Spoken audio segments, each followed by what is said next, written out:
एक समय ऐसा था जब वो अपने खुद के मुंह से ये बोलते थे कि राजस्थान का सीएम मेरा मूड देख के बात करता है। तो आप बताओ, जिस आदमी का मूड देख के सीएम बात करे तो आप ताजुब और कल्पना करो कि कितना स्नेह, कितना आशीर्वाद उन्होंने दिया। उन्होंने 4.5 साल तक मतलब जो मर्जी आए वो किया, प्रशासन का, सरकार का पूरा आशीर्वाद रहा। फिर भी देखो, उनकी तो फितरत ही ऐसी है कि वो आज बीजेपी के पाले में, कल को दूसरे पाले में, पहले उनका जो पार्टी बेस था वो दूसरे में, तो वो पार्टी के डर के आदमी तो कभी थे ही नहीं। वो मौकाप्रस्त, अवसरवादी, धोखेबाज आदमी है वो। लगातार देखिए, मैं 2008 से पहले कॉलेजों में लड़ते झगड़ते विद्यार्थियों के काम करवाते हुए खूब लड़ाइयाँ, खूब जन संघर्ष किए हैं। उसके बाद मैं 2015 में मैंने निर्दलीय है वो चुनाव लड़ा, लोगों ने मेरा खूब साथ दिया। फिर 2020 तक पहले वाला शासनकाल था, अब वापस दोबारा तो 2 चुनाव लड़े मैंने। दोनों में किसी पार्टी से, मैं आज तक किसी पार्टी से बंधा नहीं था। मैं निर्दलीय के रूप में मैंने 2 बार चुनाव लड़े, दोनों बार लड़े। दूसरी बार विधानसभा चुनाव में मैंने माननीय भगवान राम जी शनि जब सिंबल लेके आए तो उनकी खूब मदद की। और स्थानीय जो भी लोग थे उनको लगातार लेकर के खूब मैंने काम करवाया है। पिछले मेरे बड़े भाई जो ब्लॉक अध्यक्ष हैं वीएन जी सन्नी और मेरे साथियों ने मुझे खूब कहा कि लंबी राजनीति करने के लिए एक प्लेटफॉर्म होना बहुत ज़रूरी है।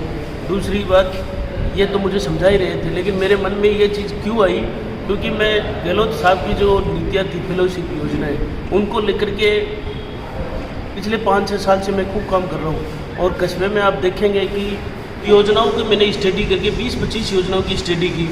आज मुझे बताते हुए बड़ा गर्व और फक्र महसूस होता है कि हमने जब ये पढ़ा कि हम लोगों की कैसे मदद कर सकते हैं, तो अजय तसीर कोई भामाशाह या पैसे वाला आदमी नहीं है, लेकिन योजनाओं की स्टडी की।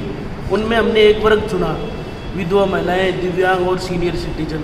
आपको ताज्जुब होगा कि पिछले कम से कम 5 साल में हमने उदयपुर विधानसभा क्षेत्र में 1000+ लोगों के सर्टिफिकेट बनाए, दीन दुखियों की सेवा की है और उनको योजनाओं से जोड़ा है। जब हमने योजनाओं से जोड़ा तो लोगों का रिप्लाई आना शुरू हो गया कि अगर कोई व्यक्ति सरकार की पूरी योजनाओं का लाभ मिले तो वो अपने आप में जीवन निर्वाह करने की क्षमता पैदा हो जाती है। तो मेरा मन था पहले से ही योजनाओं को लेकर काफ़ी सक्रिय था। हमारे ब्लॉक अध्यक्ष महोदय का इसमें बहुत बड़ा योगदान है। इन्होंने मुझे खूब मोटिवेट किया कि आप एक बार पार्टी के अंदर है वो शामिल होकर के प्लेटफॉर्म में, वैसे तो विचारधारा से तो हम जुड़े हुए ही थे, लेकिन फिर हमने इनके मार्गदर्शन में इनकी बात मानी, मेरे साथियों ने मुझे समझाया और आज पार्टी की प्लेटफॉर्म पे हूँ। आज माननीय अध्यक्ष जी के नेतृत्व में पार्टी ज्वाइन की है। पार्टी जो भी दिशा निर्देश देगी, रीति नीति के अनुसार जो काम करने का जो भी मुझे आदेश देगी, तो मैं मामूली सा एक कार्यकर्ता हूँ। पार्टी में देखो बहुत बड़े बड़े लोग हैं, पैसे वाले लोग भी हैं, लेकिन मुझे भरोसा इस बात का है कि देश में कांग्रेस पार्टी एकमात्र पार्टी है जो गांव, गरीब, किसान, मजदूर की बात को सुनती है। और सामान्य कार्यकर्ताओं को भी आप देखते हैं कि गहलोत साहब है, काश्तकार के मामूली से काश्तकार का बेटा सब्जी बेचने वाले परिवार से राजस्थान का मुख्यमंत्री बन जाता है। दूसरी तरफ आप देखो बीजेपी में लोगों को 30-30 साल लग जाते हैं, लेकिन फिर भी बनना कौन है? वसुंधरा का बेटा दुष्यंत सिंह। बनना कौन है? महाराष्ट्र में जाओ आप, उसकी पंकजा मुंडे, अर्जुन मुंडे की बेटी। तो जिस तरीके से जो ये चल रहा है, इनमें कार्यकर्ता की उपयोगिता नहीं है, लेकिन राजस्थान प्रदेश में माननीय गहलोत साहब का एक करिश्माई नेतृत्व है और वो नेतृत्व है आम जनता के जो दिल में है वो उतरने वाला है। तो हमने भी अपने स्तर का जो प्रयास किया है, और मैं तो पार्टी में काम करने के लिए आया हूँ। बहुत से लोग हैं पार्टी के अंदर, जो भी मुझे अच्छा लगेगा मैं पार्टी में काम करूँगा।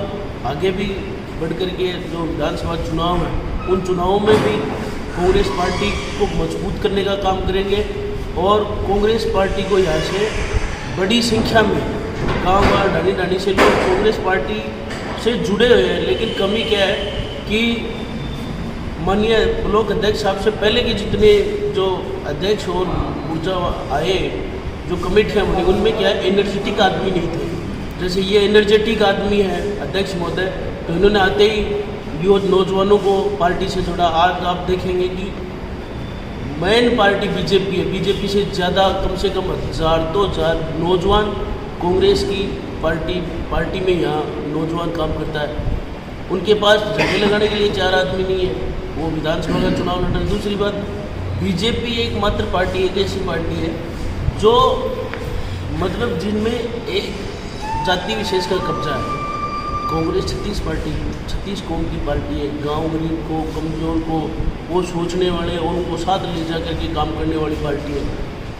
इसलिए जो गहलोत साहब की रीति नीति है, पार्टी की रीति नीति है, वो मुझे अच्छी लगी और अध्यक्ष साहब का इसमें बहुत बड़ा है। यही तो है कि नॉर्मल आदमी भी पार्टी का इतना बड़ा कार्यकर्ता है, कार्यकर्ता की पूछ है पार्टी में। तो ये ज़रूरी नहीं है कि कोई के पास 50 लाख रुपए हैं या 50-60 फॉर्चूनर वो ही आवेदन करे।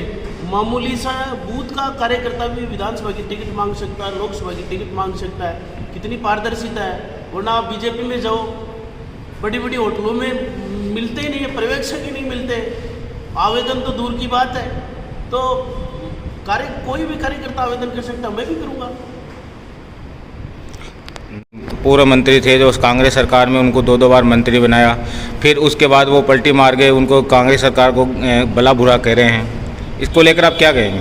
देखिए, ये बड़े स्तर की पॉलिटिशियन है और बड़े स्तर की पॉलिटिशियन ये है कि इन्होंने मतलब कभी भी पार्टी में, एक सामान्य सी बात है, पार्टी में कभी काम नहीं किया, पार्टी से वो कभी जुड़े नहीं रहे।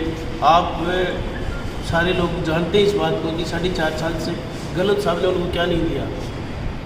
एक समय ऐसा था जब वो अपने खुद के मुंह से ये बोलते थे कि राजस्थान का सीएम मेरा मूड देख के बात करता है। तो आप बताओ, जिस आदमी का मूड देख के सीएम बात करे तो आप ताजुब और कल्पना करो कि कितना स्नेह, कितना आशीर्वाद उन्होंने दिया।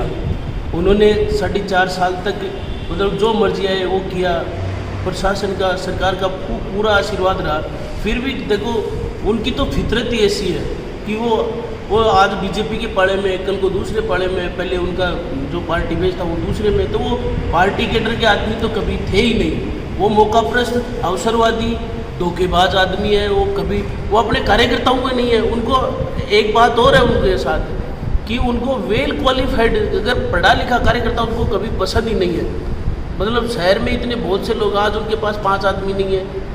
आप देख रहे हो, मतलब कभी आज पहले वो पायलट साहब के लिए बोल रहे थे कि मैं उनके साथ हूँ, आज पायलट साहब तो कांग्रेस के साथ है। वो बताओ वो किनके साथ हैं? और 15-20 दिन से वो जो नोटंकी कर रहे थे, आज क्या हुआ उनके? किसने उसके गला रोन दिया? किसने उसकी जुबान बंद कर दी? बताओ ना। जो सच सच होता है, झूठ झूठ होता है। ये झूठ फैलाने का काम कर रहे थे क्योंकि उनको पता था पूरे राजस्थान में एज ए सरकार के खिलाफ पूरे प्रदेश में कोई नाराज़गी नहीं है। कैंडिडेट की नाराज़गी है, कैंडिडेट की तो उदयपुर पार्टी में भी नाराज़गी है। पार्टी अपने स्तर पे बड़े लोग हैं, मैं तो मामूली सा आदमी हूँ, लेकिन पार्टी के लोगों को पता है कि उन्होंने किस तरह से कार्यकर्ताओं को दमन किया है। तो ये सारी चीज़ें पार्टी तय करती है। अब अपन तो देखो छोटे से कार्यकर्ता है, मामूली से कार्यकर्ता, हमसे ज़्यादा उनमें समझदार आदमी है।